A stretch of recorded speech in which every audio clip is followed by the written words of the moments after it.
What's going on? Welcome back to the channel. In today's episode, we're installing these things.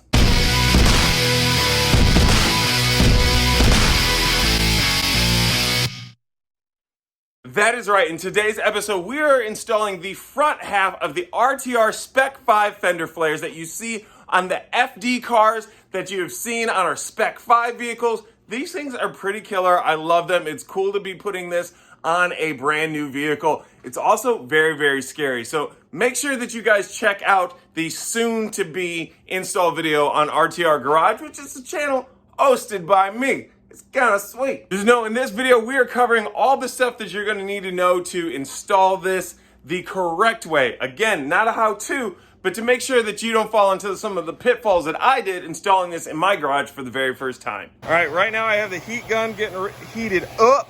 We are gonna come over here. Do you mind? Do you mind? Jesus Christ, I'm like a high level YouTuber here and I gotta deal with this. So we're gonna heat up the badge here and get this off. I have a body clip removal tool or a body something. This thing here is flat and it's gonna remove that shit. So we have the front wheels off right now.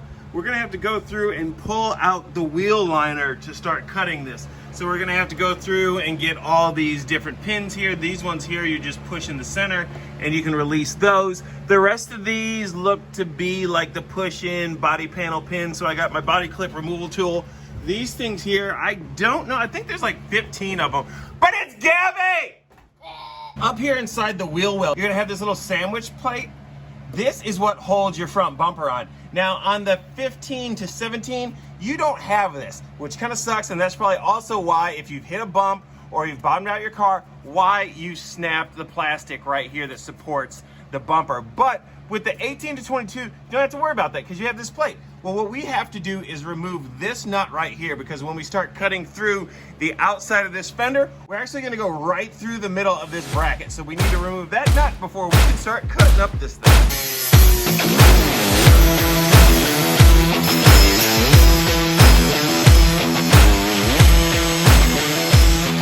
So earlier in the video, you guys saw where I was cutting the fenders. I have both the driver's and the passenger side done right now.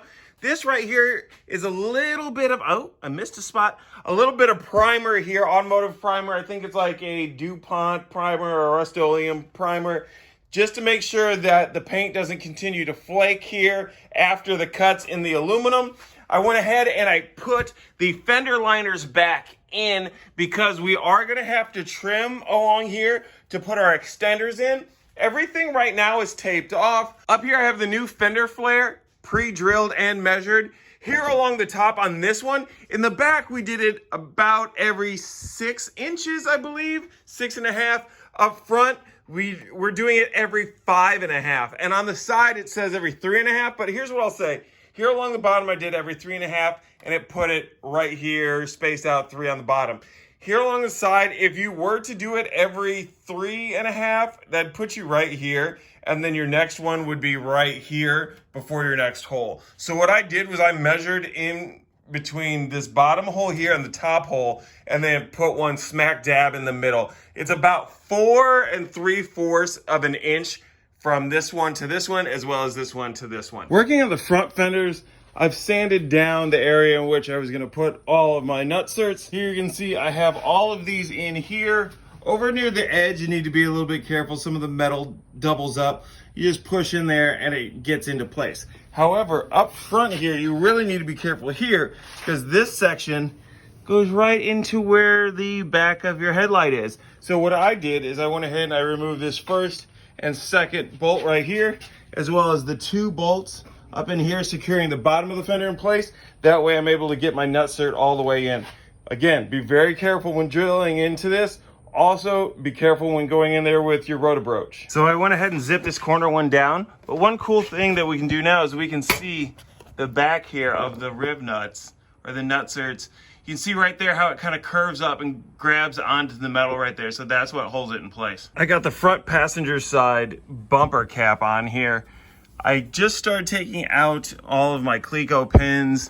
As you can see, you need to try and get these here lined up, and then on the inside we're going to clamp it together with a bolt nut and washers that come with the kit. Of course, it's starting to come a little unaligned right now because I took these out, and then you have to put this together and clamp it in place and then drill your holes. You'll also want to heat it up. So if you have a heat gun, use that, because inside here, I don't know if you can see it, but there's a little bit of a gap here. So they curve. It's not perfect. So you need to make sure that those come together a little bit better.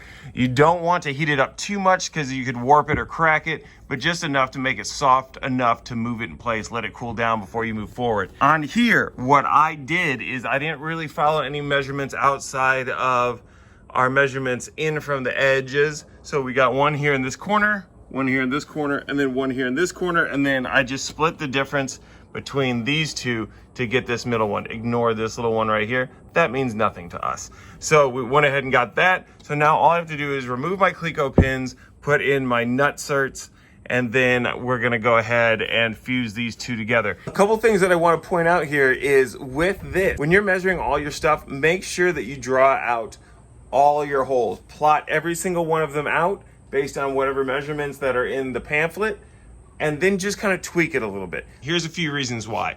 One, you want to make sure that you have enough to go around and that it doesn't look goofy and everything's even. Also, what I have noticed from using the instructions, which I will bring up to the team and I'll make sure that we edit this, is all those measurements aren't exactly correct. Because in the back, if you go every 6 inches along the top and every 3.5 along the side, top is going to be fine. Your sides and bottom are not.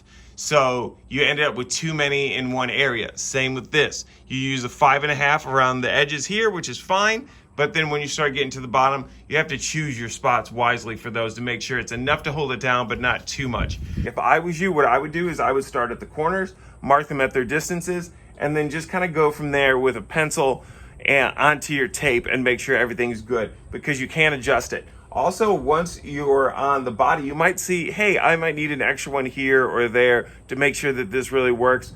Heat guns work pretty good to make sure that it forms, but you also will want to make sure that you have enough of your riv nuts and your hex head bolts to keep it in place.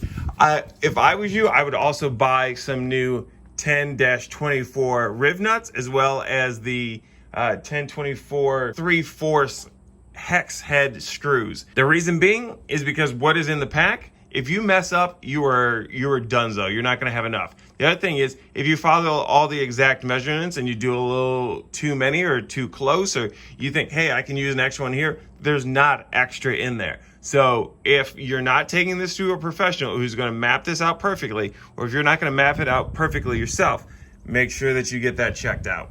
Also, when you're drilling into your bumpers or into your side rockers where it's polyurethane, be very, very careful. Do not use the method of your impact or your electric socket wrench. If I was you guys, I would stick to just using the riv nut tool, or if you have to, use your socket wrench and a wrench. Because if you tighten down too much, all it's gonna do is just pull that riv nut straight through. So what I did was, if you have your tool, use your tool. Otherwise, go ahead and use the wrench and your socket and torque it down until it's just enough, but you can still rip through it with that. So you have to be very, very careful.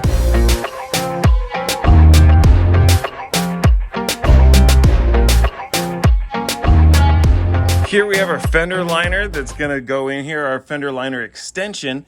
This is gonna go up here to fill this gap that we've created by cutting the old fender, putting the new flare on. And as you can see, we got a little bit of a lip here that curves down. So what we're gonna wanna do is pretty much just cut this rolled lip off. You're gonna wanna set this up against it to measure and make sure. This here is gonna go face down. The back will line up somewhat like that. Up front, this first line here will line up with where your flare meets your bumper cap. This second one here, this is for the extension if it was gonna go on a 15 to 17. Up here, we're doing an 18 to 22, so that's what we're gonna focus on. I have the liner in place. We got one of our little plastic rivets there, one there, one in the middle, there, and then down here in this corner. So that is now sealed off. I did have to make a slight adjustment here to fit where mine met up. Based on where this curved and setting it exactly where it needed to be, neither one of these exactly lined up. So there was a slight bit of modification there. Not exactly sure why. I'll look into it though. Since the show I host over on the RTR Vehicles page, RTR Garage, is all about how to do this thing properly, and here on GSSG, it's to show you when we screw up and how to make sure that you don't screw up. Full transparency, I screwed up this fender, so I'm gonna actually have to find a new one, which sucks because this is a brand new car and I'm chopping it up and I screwed it up. But regardless, here's how it happened. If you guys look here, everything looks like it's lined up okay until you put the bumper cap on. To get it to line up, it takes it away from this line here. If you look at this bumper cap here, you can see it follows the headlight line, and that's what it needs to do. Over here, I was more concerned about where this laid, and it ended up shifting. So if you look right there, you can't really tell it at first, but if you look close, it's actually slightly off by like a few millimeters. What I would suggest to anybody doing this, place your bumper cap first. Follow this line, get it in there where it needs to be, and then that will help you line all of this up. Now what had happened was I had taped the bumper cap to this, and then I was focused on getting this lined up. However, the tape that was holding this in place ended up slightly shifting as I was maneuvering it around, which threw everything off. So again, place your bumper cap first, then line this up to it and get everything set. Now over on this side, the fender flare is off. The reason for that is I'm going through and sanding this whole car down because it's gonna be getting painted. We see the rear, I have that quarter panel on there, the wide fender flare in the rear. This one's off, like I said, because it's getting sprayed. And then we gotta go through still here and put our rib nuts on. So that's what's going on with this. Thank you guys so much for tuning into today's episode. For the next one, I really don't know what we're gonna be doing. I do know that we are still prepping this one here for paint. We still have a few things that we need to do to it in terms of disassembly or anything like that. If you guys wanna see any videos about this, let me know. Some of the stuff that we had to do here is we had to get these side mirrors off, which was a little tricky to try and get off. Then over here, we also have to get this molding off, which again was something that I wasn't exactly sure how to do, but we figured it out. So if you guys are interested in finding out how to do any of that stuff, if you're prepping your vehicle for paint, or if you're changing out your side mirrors, go ahead and let me know in the comments down below, and I'll go ahead and I'll film that as I do this side right here. In the meantime, if you are new to the channel, make sure to go ahead and hit that button down below that allows you to subscribe to the channel. We're getting good content. We've always had good content, but it's getting even better as we move along. We got a lot of cool projects coming up that you don't want to miss out on. So make sure to go ahead and hit that bell notification while you're at it to make sure that you don't miss any of the new stuff coming up. And if you enjoyed this video, go ahead and give this thing a big thumbs up. If you didn't enjoy it, go ahead and give it a thumbs up anyway, because what's it gonna hurt? You're probably never gonna watch me again, and then it makes my day. Until the next one, I'm Jordan, this is GSSG, and I'll catch you on the next one. Peace.